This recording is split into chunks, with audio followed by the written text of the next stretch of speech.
part of the GCSE English Literature exams, you'll have to answer one question on Macbeth. In the exam, you won't be allowed to have a copy of the play with you. So it's really, really important that you revise thoroughly before you go into it and are fully clued up on the text.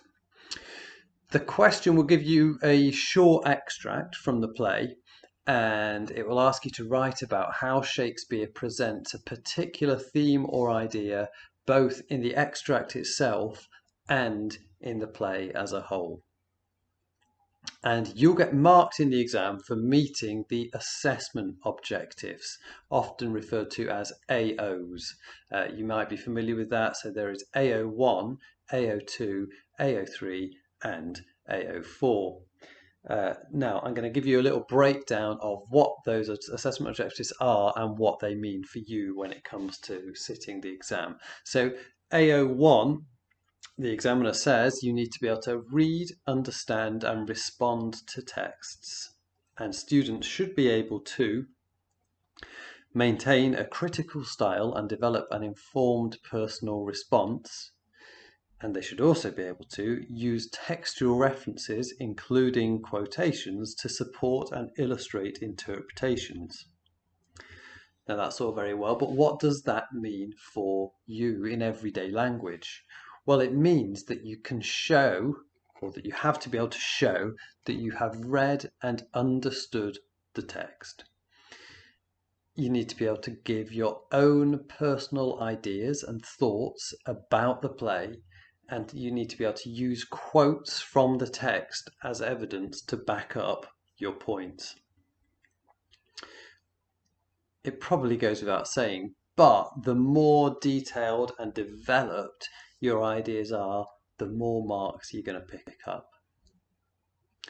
Now, AO2 says, analyse the language, form and structure used by a writer to create meanings and effects, using relevant subject terminology where appropriate. Again, what does that mean?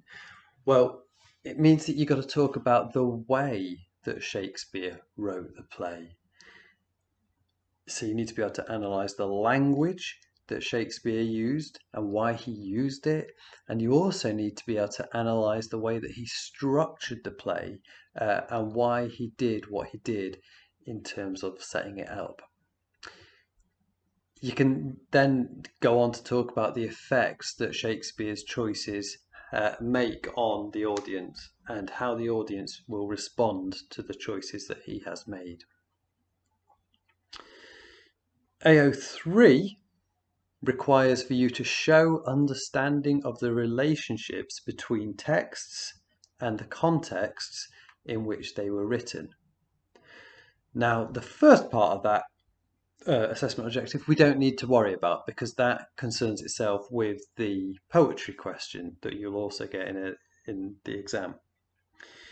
That's the relationship between texts. So the bit you need to think about here is the context in which it was written. And to break that down further, that means you can show that you understand what life was like at the time that the play was written, and what events influenced Shakespeare to write it. And you can talk about how this affected the way that he wrote the play itself. And then you can also talk about how an audience in Shakespeare's time would have reacted to the play itself. And then finally, that then leaves us with AO4. So in AO4, you're required to use a range of vocabulary and sentence structures for clarity, purpose, and effect, with accurate spelling and punctuation.